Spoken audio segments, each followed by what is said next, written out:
APSC JE versus central JE which one is better.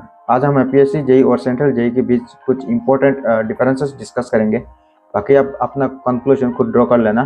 तो hi everyone, welcome back to nomatic survey and kindly I am working in PhD department as junior engineer.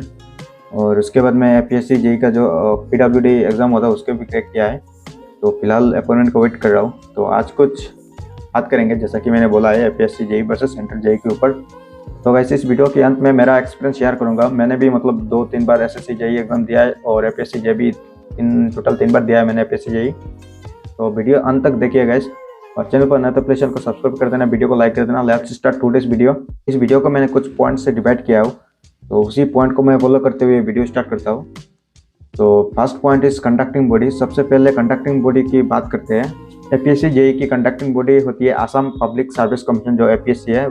और वही central JEE exams जो होता है वो conduct करते हैं SSC, RRB और अदर सेंट्रल रिक्रूटमेंट बोर्ड्स के through. Second point is job department. तो एपीएससी जेई क्वालिफाई करने के बाद आप आसाम स्टेट गवर्नमेंट के अंडर काम करते हैं। तो कुछ एग्जांपल दे देता हूँ कौन कौन डिपार्टमेंट में, कौन से डिपार्टमेंट में आप लोग काम करेंगे। जैसे पीडब्ल्यूडी, रोड, बिल्डिंग, एनएच तीनों है। PHED, public health engineering department, water resource department, WRD, irrigation department, fishery department, newly अभी सॉइल कंजर्वेशन डिपार्टमेंट का जेई का पोस्ट आया हुआ है। तो ऐसे ही मतलब आप एपीएससी जेई का एग्जाम क्लियर करने के बाद आप ऐसे आसाम स्टेट गवर्नमेंट की अंडर काम करते हैं इन डिपार्टमेंटों में। और सेंट्रल जेई की एग्ज़ाम जो होते हैं वो 2 टायर के एग्ज़ाम होते हैं, CBT 1, CBT 2। एपीएससी जेई की जो एग्ज़ाम होता है वो सिर्फ रिटन एग्ज़ाम होता है, इंटरव्यू और वाइवा कुछ नहीं होता है यहाँ पे। तो आप easily APSC JE exam crack कर सकते हो in compare to SSC JE और आरआरबी जेई। और सेंट्रल गवर्नमेंट का SSC JE, RRB JE qualify करने के बाद आप सेंट्रल गवर्नमेंट के अंडर काम करते हैं। कुछ डिपार्टमेंट का मैं एग्जांपल दे देता हूँ, लाइक CPWD जो सेंट्रल पीडब्ल्यूडी है, BRO border route organization, MES military engineering service. अगर आप आरआरबी से क्लियर करते हैं तो आप रेलवे में काम करेंगे, ऐसे होते हैं। तो मेरा third point is nature of work in APSC JE versus central JE. तो एपीएससी जेई में मेजोरिटी वर्क आपका फील्ड ओरिएंटेड ही रहता है। For example site supervision, quality control, measurements, billing and execution of projects etcetera. और central JE में आपको nature of work होता है कि टेक्निकल और प्लस एडमिनिस्ट्रेटिव जो चीज़ें रहता है वो आपको देखना है। साथ में इसमें designing, estimation, planning, execution and maintenance of large scale projects शामिल होते हैं इन सेंट्रल जेई में। Fourth point is posting location.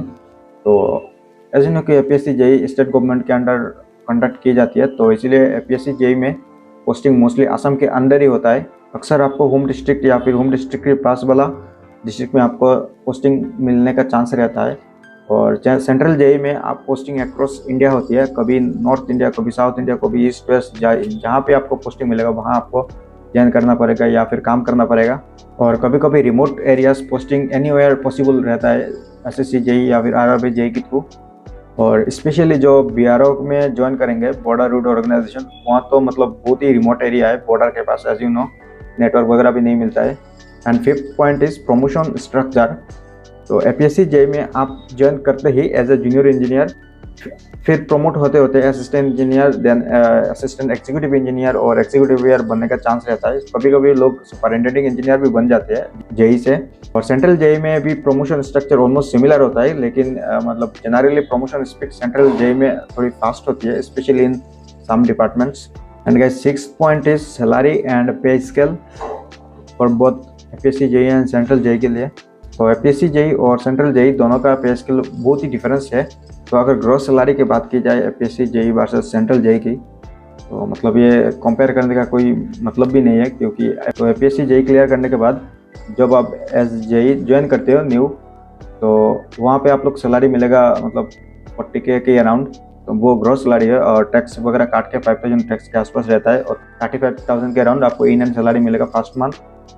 और सेंट्रल जेई में आपको इससे डबल मिलेगा, 65,000 के अराउंड मिल जाएगा। और बाकी सेंट्रल जेई में तो अलाउंस और एचआरए, और मेट्रो सिटी में बहुत ही ज़्यादा एचआरए रहता है। और सेंट्रल जेई में अलाउंस भी बहुत ज़्यादा रहता है, फेस्टिवल टाइप अलाउंस। तो ये एक फ़ायदा है कि सेंट्रल जेई में सैलरी स्ट्रक्चर बहुत ही ज़्यादा हाई रहता है as compare to APSC JE. तो guys, seventh point is work pressure and lifestyle. तो एपीएससी जेई में वर्क प्रेशर मॉडरेट होता है और work life balance relatively better होता है, स्पेशली अगर पोस्टिंग होम टाउन के आसपास आपको मिलता है। और सेंट्रल जेई में प्रोजेक्ट्स लार्ज स्केल होते हैं, इसीलिए वर्कलोड भी मतलब और रेस्पॉन्सिबिलिटी कंपेरेबली ज़्यादा रहता है कंपेयर टू स्टेट जेई। तो गाइस माई 8 पॉइंट इसकी कंपटीशन लेवल। एपीएससी जेई का कंपटीशन मोस्टली स्टेट लेवल होता है, तो एज यू नो कि वो सिर्फ असम के अंदर जो परमानेंट रेसिडेंट है वही अप्लाई कर सकते हैं एपीएससी जेई में।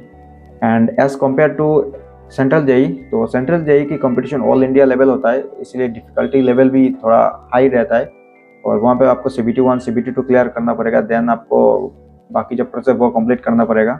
तो फाइनल कंक्लूजन अगर आप मुझसे पूछोगी तो APSC JE versus central JE which one is better, तो आंसर सिंपल है, ये टोटली डिपेंड करता है आपकी प्रायोरिटी कौन से एग्जाम है।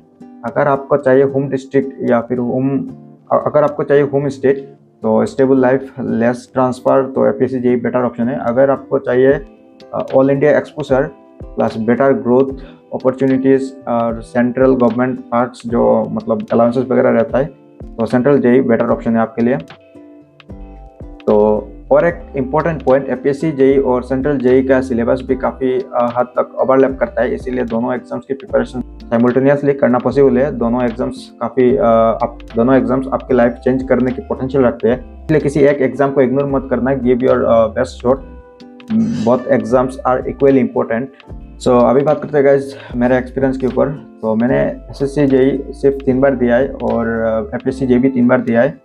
तो एसएससी जेई मतलब बहुत ही ज़्यादा टफ है, प्लस मैं जब पॉलिटेक्निक में था डिप्लोमा से स्टार्ट किया है मैंने यह देना, और एपीएससी जेई तो ऑलरेडी मतलब पास करने के बाद आपको जो सर्टिफिकेट और CGP है वो अप्लाई करने के वक्त देना पड़ता है, इसीलिए आप लोग मतलब ऑनगोइंग सेमेस्टर में एपीएससी एग्ज़ाम नहीं दे सकते हो। तो अगर 1-to-1 पॉइंट की बात की जाए तो मेरे हिसाब से एपीएससी जेई बहुत ही बेटर है एवरेज स्टूडेंट के लिए। और अगर आपके पास टेक्निकल नॉलेज बहुत ज़्यादा है और तो आप लोग एसएससी जेई ट्राई कर सकते हो, साथ में आरआरबी जेई भी ट्राई कर सकते हो। बट एसएससी जेई में आपको मल्टीपल डिपार्टमेंट जाने के चांस है और आरआरबी जेई में आपको सिर्फ रेलवे के अंडर ही काम करना होगा। तो कैसे ये वीडियो आपको कैसा लगा कमेंट में जरूर बताना, और चैनल पर नया है तो प्लीज़ चैनल को सब्सक्राइब करना, वीडियो को लाइक कर देना। मैं ऐसे फ्यूचर में और कंटेंट्स लाते रहूँगा। तो मिलता होगा नेक्स्ट ब्लॉग में या फिर वीडियो में ऐसे इंफॉर्मेटिव।